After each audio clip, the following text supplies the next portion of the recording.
اللہ الرحمن الرحیم۔ میرے ساتھ پڑھنا سیکھیے اور دین بھی جان جائیے۔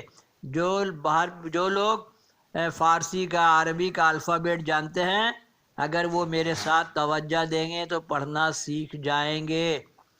سفید مثل دودھ کے آسمان سے نازل ہوئی اور سب قربانیوں کو جلا گئی، تب مقبول ہوئی، سب خوش ہوئے اور شکر بجا لائے۔ اس واسطے رسول خدا صلی اللہ علیہ وسلم نے فرمایا، انا ابن ذبیح جریمہ،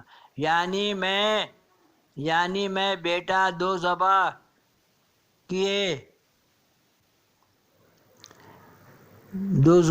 کیے گیوں کا ہوں، یعنی ایک اسماعیل ذبیح اللہ اور دوسرے حضرت رسول مآب صلی اللہ علیہ وسلم کے والد عبداللہ بن عبد المناف، یہ بھی بچا لیے گئے، دمبا سے بچا، اور حضرت کی والدہ کا نام آمنہ بنت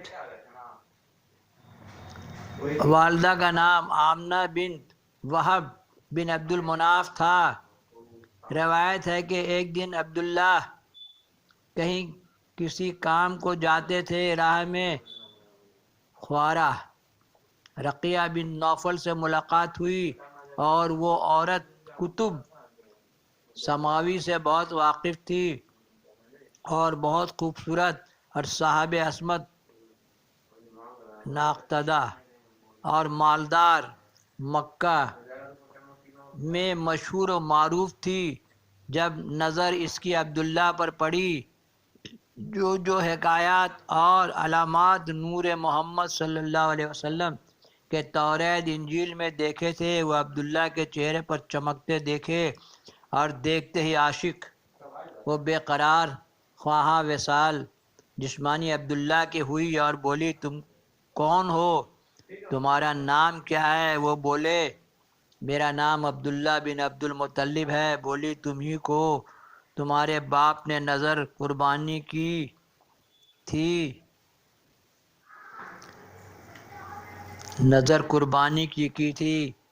کہا ہاں۔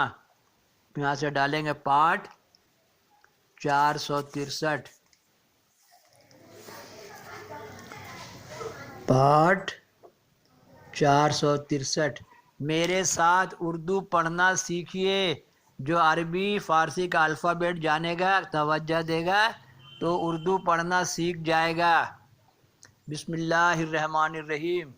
وہ بولی، میں دختر نوفل و خواہر رقیہ اور تاجر ہوں، اگر مجھ سے نکاح کرو گے تو 100 شتر کے بعوض اور مال و خزانہ تم کو دوں گی۔ اب بتائیے، دیکھیے، جہیز دے رہی خودی، میں نے شروع زمانہ سے جہیز چلا رہا، ابھی لڑی یہ آفر کر رہی کہ 100 اونٹ دے گی۔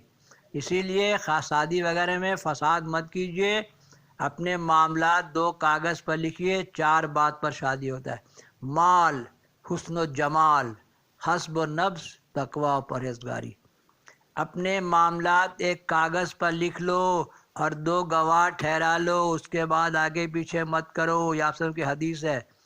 اور یہ معلوم نہ تھا کہ عبداللہ نے بیاہ کیا یا نہیں، تب عبداللہ نے ایک بہانے سے اس کو جواب دیا اور کہا کہ بہت اچھا، اپنے باپ سے پوچھ کر اذن لے آؤں۔ تب عبداللہ اپنے گھر میں جا کے اپنی بیوی آمنہ سے ہم بستر ہوئے۔ تب وہ نور عبداللہ سے منتقل ہو کر آمنہ کے رحم میں آیا، اور آمنہ رضی اللہ تعالی عنہ حضرت کی والدہ حاملہ ہوئی۔ بعد اس کے صبح کو اٹھ کے عبداللہ اس عورت کے پاس گئے کہ جس سے کل وعدہ کر کے آئے تھے، جا کے اس سے کہا کہ کل جو تم نے مجھ سے نکاح کی بات کہی تھی، اب میں آیا ہوں۔ وہ عقل مند تھی، عبداللہ کے چہرے کی طرف جب نظر کی، وہ نور متبرک نہ دیکھا۔ تو عبداللہ سے پوچھا، شاید گھر میں تمہاری بیوی ہے، اس نے مباشرت کر کے آئے ہو، کیونکہ جو نشانی میں نے تمہاری پیشانی میں کل دیکھی تھی سو آج نہیں دیکھتی۔ دیکھیے، پہلے کی عورتیں اور کاہن لوگ بھی کتنی علم والی ہوتی تھی۔ وہ بولے، علم کا مرتبہ ہمیشہ بلند رہے گا، چاہے کوئی زمانہ ہو۔ ہاں، جو تم نے تجویز کی تھی، اور یہ عورت توریت انجیل کی بہت بڑی عامل تھی، سو سچ ہے۔ تب وہ بولی اصل علم قرآن کا ہے، لڑکی کو پہلے قرآن پڑھا دیجئے۔ بے علم آدمی اندھا وہی جو قرآن نہیں جانتا ہے۔